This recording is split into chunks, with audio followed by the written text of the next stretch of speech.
Merci, bonjour à tous. Cet ouvrage s'intitule donc « La responsabilité pénale des élus pour délits non intentionnels ». Et la première réaction quand on découvre cet ouvrage, c'est peut-être de se dire qu'on a déjà consommé beaucoup de salive et beaucoup d'encre sur ce sujet, qu'il y a eu des centaines de colloques, des centaines d'ouvrages, et donc qu'est-ce qu'il y aurait à dire de plus sur ce sujet, la responsabilité pénale des élus pour négligence. Est-ce que c'est toujours un sujet? Et Isabelle Béguin et moi, nous sommes partis du constat qu'il y avait toujours un intérêt très fort à parler de cela. Pourquoi? D'abord parce que, sur le terrain, nous constatons que les conditions dans lesquelles un élu pourrait être condamné pour cette raison-là ne sont pas encore bien comprises, bien connues, et que il est toujours intéressant et utile de revenir sur les conditions dans lesquelles un maire peut être condamné pour cette raison-là. Donc le premier objectif de l'ouvrage, c'était de rendre plus clair, plus synthétique, cet état du droit-là, pour que les élus locaux, en étant plus conscients, se protègent et évitent la condamnation. Et puis, on a fait un deuxième constat, qui était qu'aujourd'hui, plus personne ou presque ne considère qu'il faut changer quelque chose à la loi. Que l'état du droit est très bien, est très équilibré depuis la fameuse loi Fauchon de 2000. Or, Isabelle Béguin reviendra sur ce qu'est cet état du droit aujourd'hui. Il nous semble qu'il est loin d'être parfait.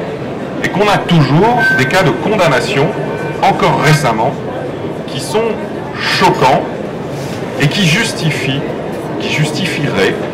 que le législateur rouvre le dossier et modifie ce qui doit l'être. Alors, je reprendrai la parole peut-être après sur cette partie-là, sur qu'est-ce qu'on peut espérer pour garantir un peu mieux aux élus leur sécurité juridique et éviter les cas de condamnation choquants. Bonjour à tous. Donc, actuellement, l'élu est souvent poursuivi non pas par l'auteur direct d'une infraction, d'un accident, mais parce que, en raison de son imprudence, de sa négligence, il a contribué à créer la situation qui a permis la réalisation du dommage, ou n'a pas permis d'éviter que cet accident ne survienne. Donc, dans ces cas-là, sa responsabilité peut être engagée si deux fautes sont caractérisées. La première est une faute délibérée, c'est-à-dire avoir manqué à une obligation particulière de prudence ou de sécurité qui est imposée par la loi ou le règlement. Donc cette hypothèse n'est pas la plus courante puisqu'il est nécessaire d'identifier un texte qui fixe une obligation précise.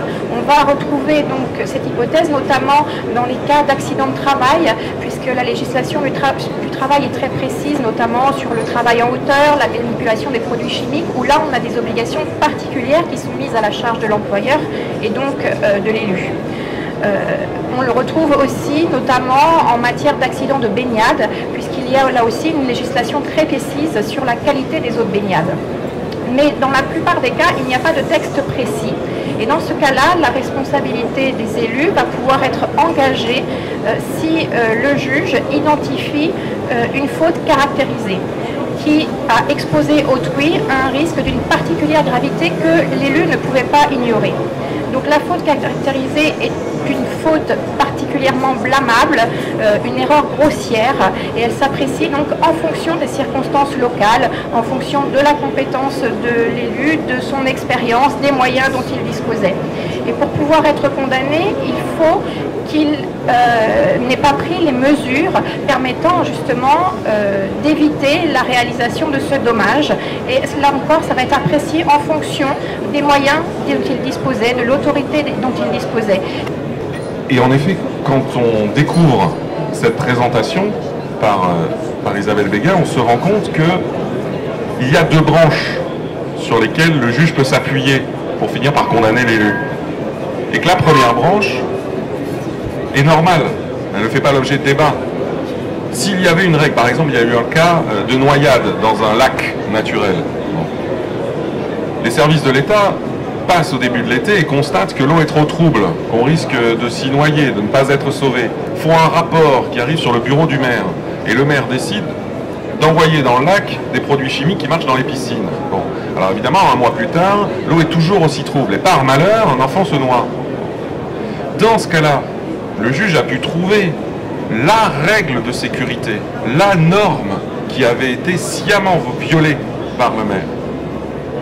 Il y a un décret, 7 avril 81, sur la turbidité de l'eau. Il faut que ça soit transparent. Si ce n'est pas assez transparent et que le maire le sait et qu'il ne fait rien, chacun peut comprendre qu'il engage sa responsabilité. Le problème, c'est la seconde branche qu'a fait pousser la loi Fauchon et qui nous dit, même s'il n'y a pas de norme précise qui a été violée, le maire peut être condamné s'il a commis une faute caractérisée exposant autrui à un risque d'une particulière gravité qu'il ne pouvait ignorer.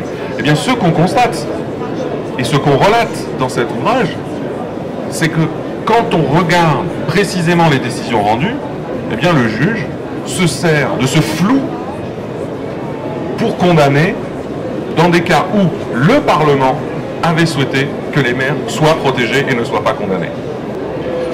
Donc lorsque, 12 ans après la loi Fauchon, on constate que les juges condamnent dans des cas comme cela, ça signifie qu'il faut changer la loi.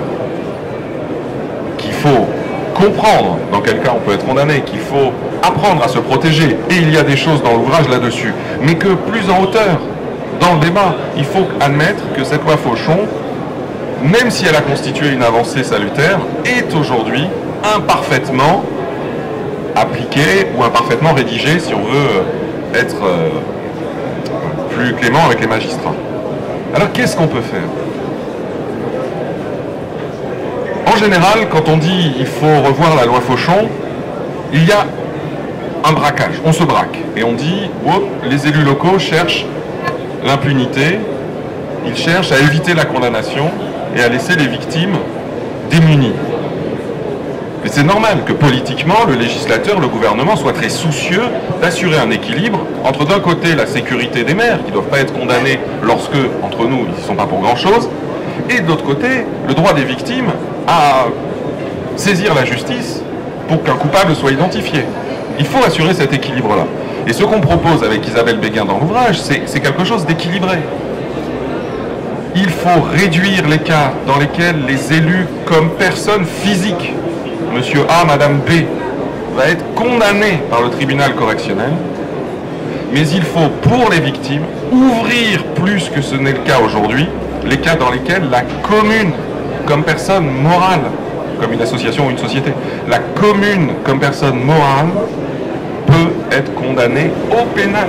C'est pas la révolution, mais ça serait déjà une avancée très utile pour la décentralisation, pour la vie politique locale et la décentralisation.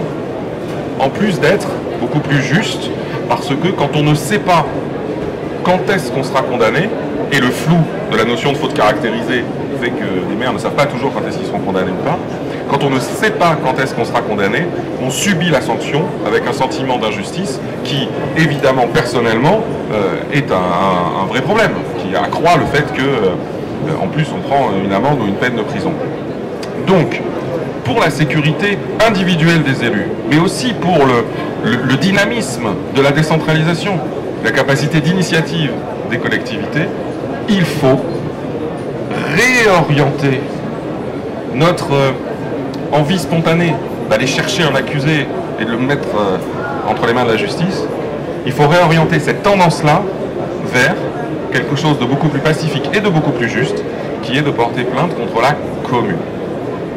Et donc, dans cet ouvrage, sans rentrer dans les détails parce que ça serait trop long, on va jusqu'à, Isabelle Béguin et moi, proposer en annexe ce à quoi pourrait ressembler cette réforme législative, qui serait un progrès dans le respect des droits des victimes. Et je termine sur un point qui nous a surpris en travaillant sur ce livre. C'est que contrairement à ce qu'on pourrait penser, les organisations de victimes, les associations de victimes sont favorables à cette réforme. Elles sont conscientes que porter plainte contre le maire, obtenir la condamnation du maire, ce n'est pas l'idéal de justice. Qu'il serait beaucoup plus raisonnable, beaucoup plus juste que ce soit la collectivité locale en tant que telle qui soit condamnée à une amende, par exemple, à une très forte amende, parce que ses services n'ont pas bien fonctionné et parce que le drame est arrivé. Même les associations de victimes sont favorables à cela. Il faut donc lever le couvercle et accepter de retravailler, comme il y a 12 ans, pour une meilleure réforme.